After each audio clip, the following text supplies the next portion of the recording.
Terrorism के खिलाफ AIPF, American strategy establishment, NATO के ओरिजिनल जियोग्राफिकल मैंडेट से आगे बढ़ते एक्सपेंडिंग के रोल की वजह से ग्लोबल पॉलिटिक्स में के बढ़ते हुए मिलिटराइजेशन के खिलाफ को लेकर गहरी चिंता व्यक्त करता है। ये डेवलपमेंट ग्लोबल टेंशंस को तेज करती है। यूनाइटेड नेशन हजारों फीट ऊपर चढ़ करके एक नट बोल्ट कसने के लिए या एक तार जो टूट गया है उसे जोड़ने के लिए एक इंसान जाए, वो ऊपर से गिर के मर जाए और फिर उसके परिवार को दुख हो और इस तरह की चीज़ें हो, उसको जब जाकर के एक रोबोट कर सकता है तो क्यों ना ऐसे काम रोबोट ही करे। या इस तरह के दूसरे काम जो उन्होंने बताया कि ये इस तरह का होटल है जिसमें रोबोट खाना सर्व करेगा और बर्तन साफ करेगा। ऐसे रोबोट उन्होंने दिखाए थे जो तब निर्माणाधीन थे और मैंने उनसे यही सवाल किया था तो उन्होंने कहा कि दूसरे का जूठन उठाने का काम करना या जिसके खुद के पेट में खाना जाने की भूख लगी हुई है वो दूसरों को खाना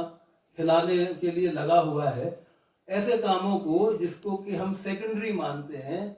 और ह्यूमंस के लिए हम अवॉइड कर सकें तो बेहतर होगा। ऐसे कामों की उन्होंने सूची बना करके उन्होंने प्रायोरिटी बेसिस पर ऐसे रोबोट्स तैयार करने की तैयारी की हुई थी। तो ये मुझे एक नई सोच लगी थी और जो मुझे लगता है कि शायद एक बेहतर सोच भी थी। फिलिस्तीन के बारे में भी बात करने के लिए मैं केवल ये सोचता हूँ कि जैसे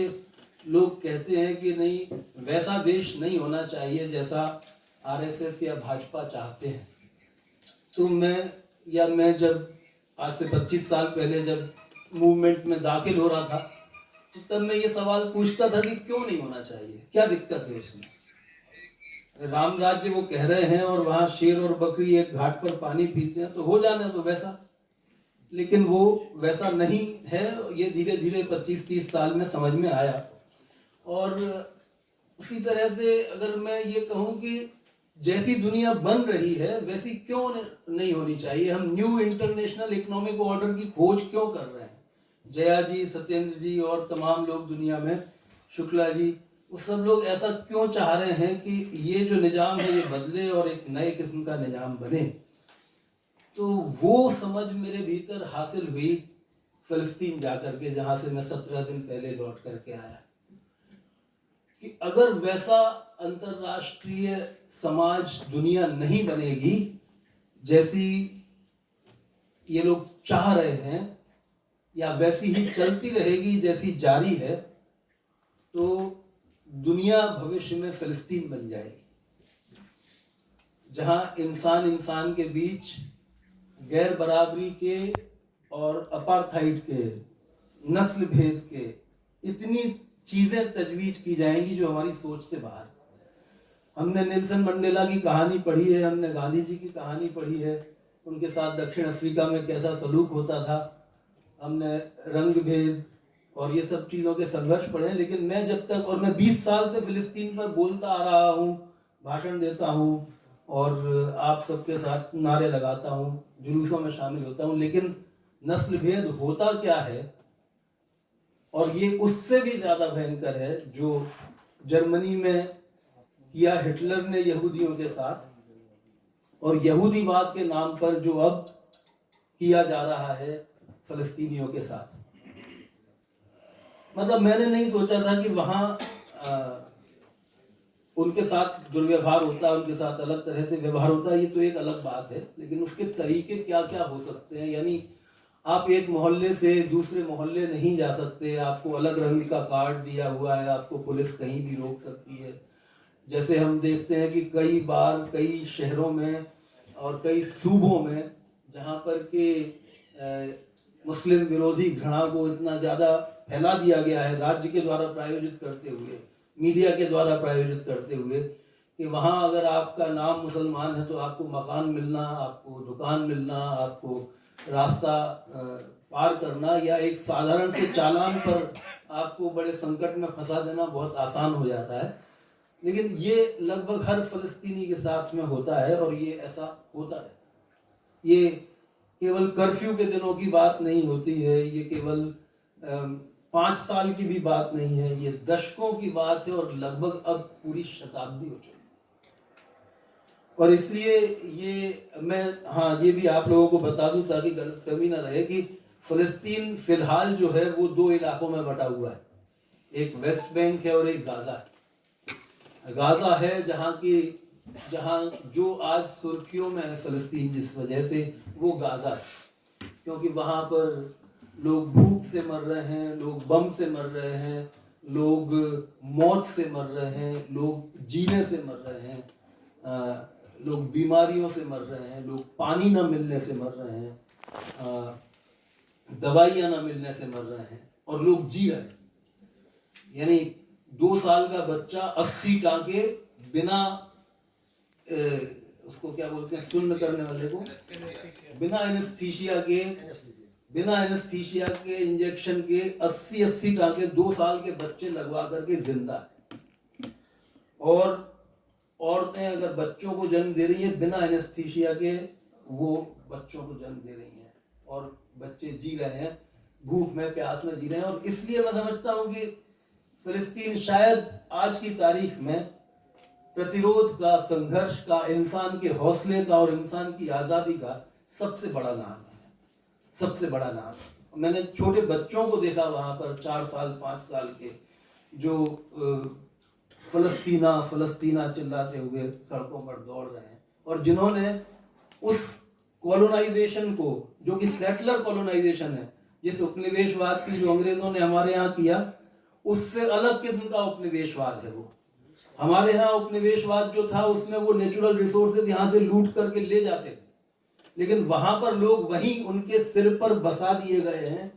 और सेटलर कॉलोनियलिज्म आखिरकार ये करता है कि वो वहां की स्थानीय आबादी को एलिमिनेट कर देना चाहता है। वो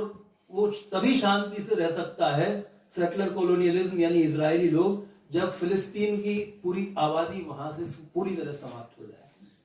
और वो उस पूरी तरह समाप्त हो जाने को रोक करके रखे हुए हैं। तो मैं वेस्ट बैंक के इलाके में था, और जहां जाने पर अगर आप पर्यटक की दृष्टि से गए हैं, आपको इतिहास की, राजनीति की कोई खास समझ नहीं है, तो आपको लगेगा कि जिंदगी यहाँ गुलजार है। बिल्कुल चमकदार स्किन वाले चेहरे और वाले युवा, स्कूल कॉलेज जाने वाले युवा स्कूल जा रहे हैं, कॉलेज जा रहे हैं, और लिपस्टिक लगाए हुए हैं बच्चियां, और लड़के यूरोप और यूरोपियन और उस तरह के परिधान पहने हैं। और बड़ी बड़ी कंपनियों के, जो अमेरिकी और यूरोपीय कंपनियां हैं, वो वहां पर उनने पूरे बाजार को भरा हुआ है। तो आपको पता नहीं चलता कि यहाँ पर क्या तकलीफ क्या है कि यहाँ से 35 मील दूर गाजा है और वहां की आवाज यहाँ तक आती नहीं है। तो वो, लेकिन वैसा ही है कि मतलब लोग, फिर उन्होंने बताया, जब मैंने वहाँ यूनिवर्सिटी में इंटरेक्शन किया तो वहाँ बताया उन्होंने कि जब दुख, तकलीफ अंतहीन सिलसिला बन जाता है, तो वो एक शेर भी है ना, जहाँ दर्द का हद से गुजरना है दवा हो जाना। तो फिर आप कब तक चीज़ों को स्थगित रखेंगे? आप 100 साल से गुलाम बने हुए हैं, तो आप बच्चे पैदा करना नहीं छोड़ देंगे, आप शादी ब्याह करना नहीं छोड़ देंगे, आप हमेशा इसी डर में नहीं बने रहेंगे कि अभी हाल बम गिरेगा और मर जाएंगे। इसलिए आप सब कुछ करते हुए जीते हैं, आज़ादी की चाह के साथ जीते हैं, और उस जिंदगी को आगे बढ़ाते हैं, ये सोच करके कि जिंदगी जीना ही अपने आप में इन सेटलर कॉलोनियलिस्ट रिजीम के खिलाफ एक बहुत बड़ा मोर्चा जमाना है। इसलिए जो लोग छोड़ करके नहीं गए, जो डटे हुए हैं, जिनको मौके थे और जो छोड़ करके नहीं जा रहे हैं, उनका वहाँ होना बहुत बड़ी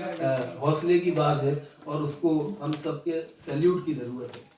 फिलिस्तीन आज जिस हालत में है, अगर उस हालत में रहेगा तो ये इंसानियत के लिए, हम सबके ज़मीर के लिए एक बदनुमा दाग। ये इत्तेफाक की बात है कि मैं जब वहाँ पहुँचा तो उसके 1 महीने पहले ही मैं मणिपुर से लौटा, और मुझे ये देख करके बहुत तकलीफ हुई कि जैसा फिलिस्तीनियों के साथ वहाँ होता है, स्केल बहुत कम है, लेकिन हमारे देश में दलितों के साथ में, आदिवासियों के साथ में, मुसलमानों के साथ में, ईसाइयों के साथ में, औरतों के साथ में, नॉर्थ ईस्ट के लोगों के साथ में कई जगहों पर ऐसे पॉकेट्स बने हुए हैं जहां जुल्म की लगभग वैसी ही कहानियां मौजूद हैं, बस स्केल का फर्क है। तो ये है कि फ़लस्तीन के मैं तजुर्बे कभी आपको तस्वीरों के साथ में मौका मिलेगा तो बहुत विस्तार से बताऊंगा। उनकी पॉलिटिकल इकोनॉमी को लेकर के बात करूंगा। उनकी हर चीज़ में अगर आप वो कूफिया देखेंगे जो यासिर अराफात के सिर पर मौजूद रहता था हमेशा, या अभी भी एक तरह से वो जो स्कार्फ कंधे पर डालते हैं, कूफिया बोलते हैं उसे, उसमें देखेंगे तो उस पर जैतून की पत्तियां बनी होती हैं। जैतून उनकी जिंदगी का एक बहुत बड़ा कल्चरल सिंबल भी है, रेजिस्टेंस का भी सिंबल है। छोटे से देश में जहां पर कि एग्रीकल्चर का 20% से ज्यादा हिस्सा जैतून पर निर्भर करता है, वहां एक लगभग 2 करोड़ पेड़ थे जैतून के, और जैतून के पेड़ सैकड़ों साल पुराने होते हैं। एक एक पेड़ जैतून का जो होता है वो 50-50 हजार डॉलर की कीमत रखता है, क्योंकि उससे सैकड़ों साल तक फसल लेते रहते हैं। वो जैतून के 1 करोड़ के करीब पेड़ इजराइल ने काट दिए हैं, जला दिए हैं। वहां पर सेटलर दूसरी जगहों से, विदेशों से ला करके लोगों को बसाया जा रहा है। यहाँ तक कि उनकी जगहों पर कब्जा, यानी मैं किसानों से मिला वहां पर, तो उन्होंने बताया कि हम जो पूरे साल फसल लेते हैं और उम्मीद करते हैं कि अक्टूबर में अब हम जैतून की फसल लेंगे, उस वक्त में आकर के इजरायली सेटलर्स पूरे जैतून के पेड़ों को कभी कभी काट डालते हैं, या हमारी काटी हुई फसल उठा करके ले जाते हैं। दुनम वहां बोलते हैं, इकाई जो है, जैसे हमारे यहाँ एकड़ बीघा है वैसे दुनम रहता है। तो 50-50 दुनम यानी 100 दुनम, 50-50 एकड़ के बराबर की जमीन की फसल वहां पर से उठा करके, चोरी करके, डाका डाल करके ले जाते हैं, और उसके खिलाफ उनके ऊपर कोई केस नहीं होता। और ये जो फलस्तीनी है जो मेहनत करके उगाते हैं, ये इनके लिए कोई कोर्ट ऐसा नहीं है जहां से ये उम्मीद, कोर्ट तो है लेकिन ये उम्मीद नहीं कर सकते कि वहां से इंसाफ उनको कभी हासिल होगा। तो वहां के किसानों के हालात, वहां मैं जब इधर गया था मणिपुर के इलाके में, तब मैंने देखा कि बड़े बड़े पहाड़ नुचे हुए हैं, इस तरह से जैसे इंसान का मांस नोच डालते हैं तो फिर वो लाल हिस्सा मांस का उभर आता है। ऐसे पहाड़ नुचे हुए मुझे मिले उस पूरे इलाके में, और अडानी अंबानी के और लद्दाख के इलाके में भी ऐसे ही जगह जगह ट्रेन्स चल रही हैं अडानी के नाम की, और वो नोचते जा रहे हैं जैसे कोई आदमखोर आकर के नोच रहा हो पूरे प्रकृति को। ठीक वैसे ही फलस्तीन के अंदर माइनिंग इस कदर से की जा रही है, वहां का पूरा जो सैकड़ों वर्षों, हजारों साल पुराना चूना पत्थर का वो था, उससे पूरे एक्सपोर्ट करते हैं इजराइल के लोग। वो उनका फिलिस्तीन की लूट का हिस्सा है। और लूट का जो सबसे बर्बर मैंने हिस्सा देखा वो था जॉर्डन वैली के अंदर, जहां पर कि नोमैड्स जो बेदुइन कहे जाते हैं, जो अरबी घुमंतू चरवाहे होते हैं, क्योंकि उनके हजारों साल से वो रहते आए हैं, तो उनको पता होता है कि पानी यहाँ कहाँ है, भूगर्भीय जल। वो इलाका दुनिया के सबसे ज्यादा वाटर स्केर्सिटी वाले इलाकों में से एक है, और उन इलाकों पर बेदुइन से पता करके पानी के स्रोतों का इजराइल ने उन इलाकों पर कब्जा कर लिया है। ताले बंद मोटर और करंट दौड़ा करके तारों के भीतर बागड़ लगा दी है, और वहां से पानी निकाल करके जो हजारों साल में संचित हुआ होगा जमीन के नीचे, वो पानी निकाल करके तेल अवीव और हैफा और अपने इजरायली शहरों में सेटलर्स के लिए ले जाया जा रहा है, और यहाँ पर इन लोगों को पानी से वंचित किया जा रहा है। ये पानी की लूट है। और अंतिम लूट का जो मैंने शायद सबसे बदनुमा तरीका देखा, वो मैं सोच नहीं सकता था, और वो शेयर करना आपके साथ में, वो ये है कि ये अपना पूरा, जैसे ये 2 इलाके हैं और छोटा सा है, 300-350 किलोमीटर की लंबाई में खत्म हो जाता है। आप यहाँ से ग्वालियर तक जाओ या शिवपुरी झांसी तक जाओ तो उतने में देश खत्म हो जाता है। तो इसलिए पास पास में है शहर, तो यहीं पर इजरायली बसे हैं, अगली पहाड़ी पर फिलिस्तीनी शहर है, और बीच में जो है वो वैली है। और उस यहाँ से इनका पूरा जो सीवेज है, जो पूरा इनका जो वेस्ट है, एक्सक्रीटा है, मल है, जो इजरायलियों का है, वो पूरा का पूरा ये छोड़ते हैं फिलिस्तीनियों के इलाके में। यानी अपशिष्ट प्रबंधन भी खुद का नहीं करते, वो वहां पर इनके इलाके में डाल करके खत्म कर देते हैं और उनके जीवन को नर्क बनाते रहते हैं। ये कुछ चीज़ें थी जो मैंने देखी और मुझे लगता है कि शायद जैसे मैंने कहा कि फिलिस्तीन अगर साहस का प्रतीक है तो हम सब लोगों के लिए इस बात की ज़रूरत का भी प्रतीक है कि ऐसा जुल्म होते नहीं रहना देना चाहिए और दुनिया के किसी भी हिस्से में हो, इंसानियत के नाते हम सबको उसके साथ खड़े होना चाहिए। और अगर अमेरिका और इजराइल की तरह का निज़ाम चलता रहेगा तो ये फ़लस्तीन सारी दुनिया को बनाना चाहते हैं और ऐसा नहीं होने